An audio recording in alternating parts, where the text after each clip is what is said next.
Ahoy there. Today on the Red Sea, what's the most high risk, low reward thing you have ever done? I swam in the Zambezi when I was drunk on a tiger fishing trip. Still cannot believe I was that stupid. For those that do not know, it's infested with hippos and crocs, known for taking people. My friends and I used to target and steal those signs that said, if you are caught stealing you will be prosecuted. Many illegal things were done and many hundreds of thousands of dollars of stuff was ignored to steal increasingly difficult to obtain paper signs. I absolutely love when someone steals something worth nothing while ignoring something valuable just for the sake stealing it. IDKY. Dude, in the dorms we used to steal the no marijuana or alcohol and the do not tamper with adjoining doors signs and put them up on the walls in our room where we did all of the above. So dumb but also hilarious. I used to dive in ponds at golf courses to collect the lost balls and clean/sort them to sell back to the courses. It's unbelievable just how many snakes, alligators, and leeches live in those things. I made less than minimum wage, around 6ish at the time, and had countless close calls with critters. However, the most dangerous creatures on golf courses are old people. They do not give a duck if you're working. They will absolutely send balls of hard plastic hurtling at your head at 50 miles per hour without a second thought. Then get pissed when their ball hit your tank or cart and split open. Then demand you hand over some of your recovered balls in compensation. I once followed a young homeless man I just met because he wanted to show me where he was staying. It was nighttime and he invited me down into a dip in the trees. We walked through a dark section of forest, then he showed me some rocks and small caves with a couple beds set up. Then we left. I literally followed a stranger into the dark woods because ... curiosity? Suicidality? Told this story before, but it's been a while. My friends and I used to break into expensive looking houses and use their showers. This was in the late 90s when ridiculous showers were in vogue and we wanted to know if they were actually any good. For the most part they were not. We never stole anything. Well, except water. We brought our own towels and toiletries. We were very careful about who we hit and made sure they had set schedules and no children or pets. The reward was a malarkey shower. We risked jail time. Climbing up a water tower when drunk to find a friend. Turns out said friend was not even lost. He was yelling at me from the base of the tower. Masturbate using Vaporub. Thanks for the warning. I haven't not done it, but I figured it was basically just spicy Vaseline. It is. Shoplifted condoms 3 years ago. I'm still a virgin. Taking a year in a program I was not interested in to try and get a girl who turned me down instantly. Whilst building a house, the second floor had an I-beam that extended our into nowhere that needed to be painted with rust protection paint. The floor had not been installed yet and the joists were still going in. To save time, I shimmied out to the end of the beam and started painting. Every breath of wind made the whole thing sway. Just my movements made it wiggle a fair bit. Nearly took a 6-meter swan dive to a concrete floor about 12 times. I could have painted it after the floor was in, but that would mean laying down drop sheets and lots of messing around. Should have waited. Was a totally stupid thing to do. When I was about 7, there was some kind of meeting we had at school where the school counselor was asking a large group of us if there was anything we were sad or mad about. I think it was basically meant as an introduction to the concept of a counselor. I was sad that my great grandmother had recently died, and I mentioned it. The counselor told me that it was okay to be sad, that there's a grieving process, etc. You know, the regular advice for that sort of thing. But for some bizarre reason, what I told my mother later was completely different. To this day I cannot figure out why I did this. I do not remember disliking the counselor or anything like that. The only thing I can think of is that maybe I was doing one of those nonsensical what happens if I do this thing experiments that old kids do. I told my mom that the counselor had told me you need to just forget about it and move on with your life. I had no idea what can of worms I had just opened. My mom was livid. Over the course of the next few days, she called the school asking why the counselor would say something like that to me, and she discussed it with a few different people. They asked what the counselor's exact words were according to me, and my mom sat down and began to write a letter to make it into a formal complaint. She asked me what exactly the counselor said so that she could put it in this letter. At that point I knew this had gone way too far. And I was feeling bad over the fact that I was going to get this woman in trouble. So I finally admitted, quietly, she said ... that it's okay to be sad. My mom, dad and grandmother were all very disappointed in me. My mom asked me why I would lie about something like that. I genuinely did not have an answer for her, because I did not know. When I said it, I had no idea it was going to go that far. I did not know that my mom was going to go all the way to making a formal complaint about it in the few days before she started writing the letter. I was hoping that she'd just sort of let the whole thing go, but she did not. So I eventually had to fess up.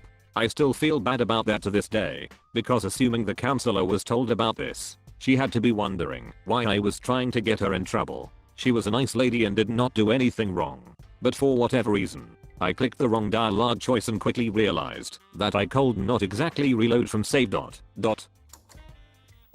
Balanced on the top rung of a 6-meter ladder to change a light bulb at work. I skipped class after a standardized test. Literally the afternoon teachers were showing movies and doing nothing, and I decided it was smart to get in school suspension to sit behind a warehouse and nap with my dumbest friends. I was working as a chef in a gourmet bar/restaurant, and had become somewhat of a teacher's pet in the form of my manager's favorite employee because I was never late. Covered shifts etc. Not for his sake. I wanted more money. New guy started, and he was just awful. Only got 2 weeks into the job before almost being sacked, but I wanted to teach him the ways. Anyway, one day he carelessly left a cloth on an open flame during prep in the morning of Valentine's Day, our biggest revenue generator, and the fire ravaged through about 1/4 of the kitchen, including the stock, the microwaves, the cooker and the veg prep area, and for some stupid ducking reason I said it was my fault when the manager was on the warpath, thinking the new guy would be saved and it'd just take a humongous barlicking for being stupid and all would be fine eventually.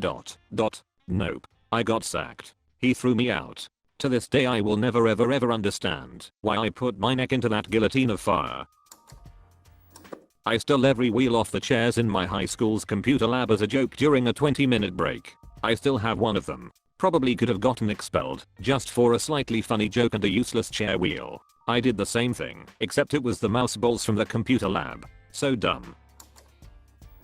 Cocaine. Almost called 911. Again. Cocaine with a couple strangers I met at a bar next to Waterloo Station in London as a lone woman from another country. How TF I was not murdered, or worse is beyond me.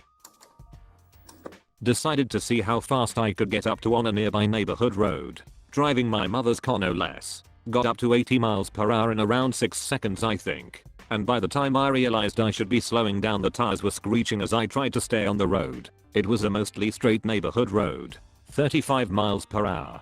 That curve near the end leading to a 4-way stop. I got up to 80 right where the road began to curve. And as I was turning I was going so fast that I went over into the other lane. Just a foot or two from going up over the curb. Slowed down and brought the car to a stop at the intersection, and my family member sitting in the passenger seat looked over at me as if he had just malarkeyed the life right out of himself. I was 19 at the time and got my license that same summer. My passenger was 16. I have never had such a powerful moment of instant regret after that day. I didn't feel cool at all. I could have killed a pedestrian, a child, or myself and my family member. That was the day I truly learned that I could lose my life, and have respected all traffic laws since. Well, to a reasonable extent. I'm only glad that we came out completely unharmed. One night I was driving some people home after a party. For some godforsaken reason I thought I should drive. I was not wasted or anything.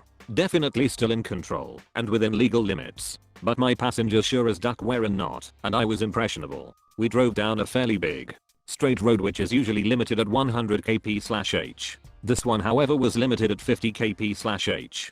Did not make sense to me cause it was straight F, so I just floored it at the behest of the others in the car. We were going some 160 kp/h, and then I saw the ducking curve. Jesus ducking Christ. It was not a slight bend in the road you could take with that speed. It was a full-blown 90 degrees turn, and him going a 100 over. I slammed the brakes and took the turn like a ducking race car driver with 80ish, and came to a complete stop right after. Car just stood there for a good 2 minutes, and it was dead ducking silent. I ain't not doing that malarkey ever again.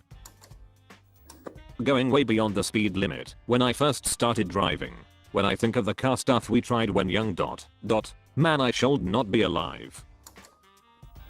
I started smoking. Like WTF is this stupid malarkey? It has literally no benefit, it just makes me uncomfortable when I do not do it, and when I do it as well. Duck cigarettes.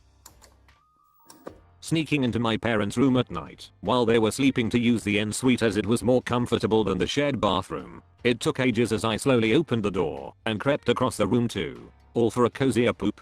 Thinking back now, that was madness. When I did get caught, eventually my dad screamed, "WTF are you doing in here at this hour?" And when the answer was to use that bathroom instead of the other bathroom, he just about lost his mind.